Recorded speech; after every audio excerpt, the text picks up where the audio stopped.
चलिए जानते हैं आज देश और दुनिया की तमाम सिलेक्टेड काम की और 50 महत्वपूर्ण बड़ी खबरों को केवल 10 मिनट में। मगर अभी तक इस वीडियो को लाइक नहीं किए हैं तो लाइक कर दीजिए। अयोध्या में प्राण प्रतिष्ठा का समारोह 22 जनवरी को होने वाला है। इस समारोह के लिए अयोध्या में प्रशासन और सरकार पूरी तरह से लगी हुई है। दूसरी ओर राम मंदिर में प्राण प्रतिष्ठा के लिए 3 मूर्तियों में से एक मूर्ति का चयन होने वाला था, अब उसका चयन कर लिया गया है। प्रधानमंत्री नरेंद्र मोदी रेडियो कार्यक्रम मन की बात में 108वां एपिसोड प्रसारित हुआ, जिसका प्रसारण आकाशवाणी सहित अन्य प्लेटफॉर्म पर हुआ। रात भर हजारों लोग डायरा में शामिल होकर मनोरंजन के साथ ज्ञान को अर्जित किए। आज भारत का कोना कोना आत्मविश्वास से भरा हुआ है। मन की बात कार्यक्रम में बोले पीएम मोदी। केंद्र सरकार के नए हिट एंड रन कानून के खिलाफ ट्रक ड्राइवर और बस चालक सड़कों पर उतर गए हैं। सब्जी, पेट्रोल, डीजल जैसी बुनियादी चीजों की सप्लाई करने वाले ट्रांसपोर्टर सेवाएं भी ठप पड़ी है। देश के अलग अलग शहरों में लोग परेशान होते जा रहे हैं। पब्लिक ट्रांसपोर्ट का इस्तेमाल करने वाले लोगों घंटों तक बस स्टैंड पर बसों का इंतजार कर रहे हैं, लेकिन उन्हें कोई पब्लिक ट्रांसपोर्टर बस वाहन नहीं मिल रही है। चालकों का विरोध केंद्र सरकार के नए हिट रन कानून के खिलाफ है, यानी कोई ट्रक मारकर भागे तो उसमें 10 साल की जेल और 7 लाख रुपए की जुर्माना का प्रावधान है, जिसके चलते पूरे देश भर में ड्राइवरों में लगातार प्रदर्शन किया जा रहा है। हम लोगों ने जनता की भलाई का रास्ता चुना, जेल तो जाना ही होगा, नेशनल काउंसिलिंग की मीटिंग में बोले अरविंद केजरीवाल। यूपी में बिजली बकायेदारों और बिजली चोरी में पकड़े गए लोगों को योगी सरकार ने नए साल का तोहफा दिया है। बकाया राशि पर भारी छूट वाले एक मूसक समाधान योजना ओटीएस को 16 दिन के लिए बढ़ा दिया है। अब 16 जनवरी तक उठा सकते हैं, पहले 31 दिसंबर तक ही रजिस्ट्रेशन का मौका दिया गया था। इस योजना में 47 लाख से ज्यादा बिजली ग्राहक लाभार्थियों हो चुके हैं। राहुल गांधी ने अपने मां सोनिया गांधी के साथ मुरब्बा बनाया। राहुल गांधी बोले बीजेपी वाले चाहे तो उन्हें मिल सकता है, लेकिन सोनिया गांधी ने कहा कि हम पर वापस वो लोग फेंक देंगे। बिहार सरकार में मंत्री तेज प्रताप यादव ने बयान दिया है कि राम घर तभी आएंगे जब केंद्र में इंडिया गठबंधन की झंडा लहराएगा। तेज प्रताप के इस बयान पर राम जन्मभूमि के मुख्य पुजारी आचार्य सतदेव दास ने पलटवार किया है। उन्होंने कहा है कि ये लोग दिन में सपने देख रहे हैं, इनके सपने कभी पूरा नहीं होंगे। विपक्षी दलों के गठबंधन में आपसी एकता ही नहीं है। उन्होंने कहा है कि केंद्र में एक बार फिर से बीजेपी की सरकार आएगी। पीएमओ के अनुसार तिरुचिरापल्ली में एक सार्वजनिक कार्यक्रम में प्रधानमंत्री मोदी विमान, रेल, सड़क, तेल और गैस, जहाजरानी और उच्च शिक्षा क्षेत्रों से संबंधित 19,850 करोड़ रुपए से अधिक की कई विकास परियोजनाओं की आधारशिला रखेंगे। पीएम मोदी तिरुचिरापल्ली अंतर्राष्ट्रीय हवाई अड्डे के नई टर्मिनल बिल्डिंग का भी उद्घाटन करेंगे। भारतीय जनता पार्टी के सांसद निशिकांत दुबे ने एक बड़ा दावा करते हुए कहा है कि झारखंड में मुख्यमंत्री बदलने जा रहा है। सोशल मीडिया पर किए गए अपने दावे में उन्होंने कहा है कि झारखंड के मुख्यमंत्री हेमंत सोरेन इस्तीफा देंगे और उनकी पत्नी कल्पना सोरेन राज्य की अगली सीएम बनेंगी। अपने दावे के पीछे की वजह साफ करते हुए दुबे ने कहा है कि गांडेय से झारखंड मुक्ति मोर्चा के विधायक सरफराज अहमद ने अचानक विधानसभा से इस्तीफा दे दिया है और उनका इस्तीफा स्वीकार भी हो गया है। भारत का मोस्ट वांटेड आतंकवादी और जैश ए मोहम्मद प्रमुख मौलाना मशहूर अजहर कल एक बम विस्फोट में मारा गया। मीडिया की अपुष्टि रिपोर्ट के मुताबिक जैश ए मोहम्मद प्रमुख मशहूर अजहर सुबह 5 बजे बाहुपुल मस्जिद से वापस जाते समय अज्ञात लोगों द्वारा किए गए बम विस्फोट में मारा गया। हालांकि अभी आधिकारिक पुष्टि नहीं हुई है। गौरतलब है कि मौलाना मशहूर अजहर आतंकी संगठन जैश ए मोहम्मद का मुखिया था।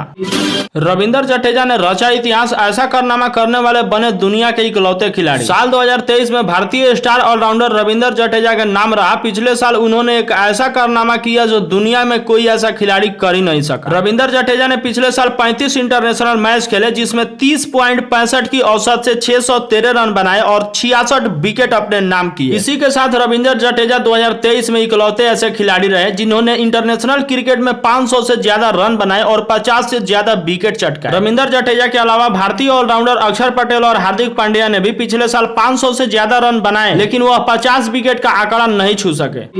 गाजा में बड़ी संख्या में इजरायली सैनिक और हथियार मौजूद हैं और वहीं गाजा में मरने वालों लोगों की संख्या बढ़कर 22,000 हो गई है। इस बीच इजराइल लेबनान सीमा पर लड़ाई तेज हो गई है और लाल सागर में ईरानी युद्ध पुल का प्रवेश हुआ है। गाजा सिटी के अल मीरा, शेख रदान और तेल अल हवा इलाकों में टैंक हटाए गए हैं, लेकिन मध्य गाजा में बड़ी संख्या में हवाई हमले हुए हैं।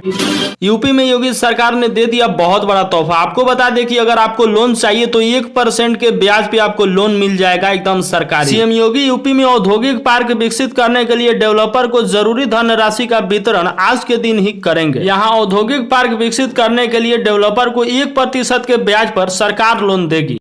22 जनवरी को पीएम मोदी समेत देश भर के तमाम दिग्गज संत, समाज, राजनीतिक, फिल्म और उद्योग जगत के हस्तियां प्राण प्रतिष्ठा कार्यक्रम में भाग लेने अयोध्या आने वाले हैं। हालांकि इस कार्यक्रम में कई विपक्षी नेताओं को निमंत्रण नहीं मिला है, जिनसे नाराज चल रहे हैं।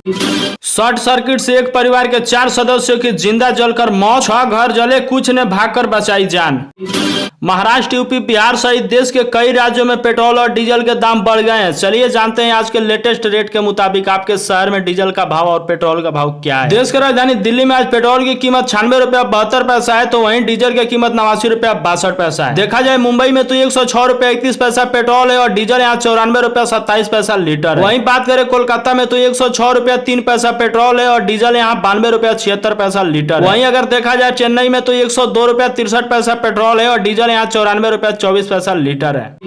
भारतीय रिजर्व बैंक आरबीआई के द्वारा देश में 2000 के गुलाबी नोटों को करीब 8 महीने पहले सर्कुलेशन से बाहर किया गया था, लेकिन अब तक मार्केट से मौजूदा 100% की नोटों की वापसी नहीं की गई है। आरबीआई के द्वारा 2000 के नोटों को लेकर अपडेट जारी किया गया है और इन आंकड़ों के मुताबिक अभी भी देश के लोगों में 9330 करोड़ रुपए के मूल्यांकन बाकी है। आरबीआई ने साल 2024 के सर्कुलेशन के बारे में 2000 के नोटों को लेकर अपडेट जारी करते हुए बताया है कि बंद किए गए जाने के बाद 2000 की नोटों को अब तक 97.38% की वापसी हो चुकी है। बीते 19 मई 2023 को मार्केट में कुल 3.56 लाख करोड़ मूल्य के 2000 के नोट सर्कुलेशन में मौजूद थे, जबकि 19 दिसंबर 2023 को यह आंकड़ा घटकर 9330 करोड़ रुपए रह गया है। इस हिसाब से देखा जाए तो दिसंबर के आखिरी तक भी 2.62% की गुलाबी नोट सर्कुलेशन में नहीं थे।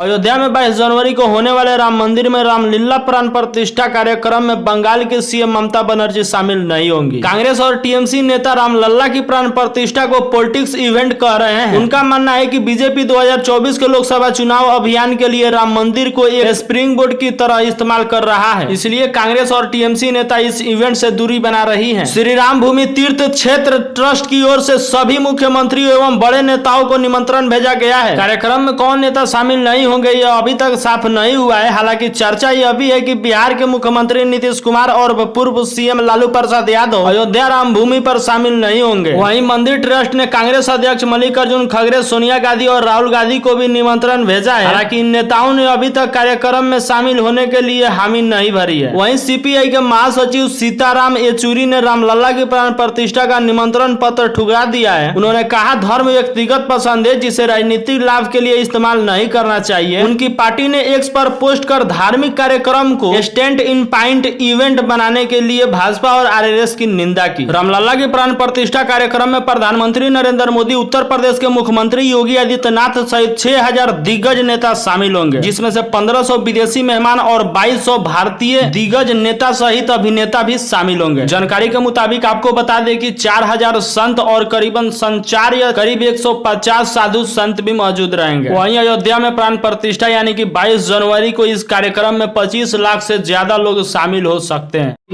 हैदराबाद के सांसद अवैसुद्दीन अवैसी ने राम मंदिर उद्घाटन से पहले बयानबाजी की। उनका यह वीडियो सोशल मीडिया पर खूब जमकर वायरल हो रहा है। इस वीडियो में अवैसी ने अपने कैंप के नौजवानों और मिली हैसियत ताकत को बरकरार करने और अपने मस्जिदों को आजाद रखने की अपील कर रहे हैं।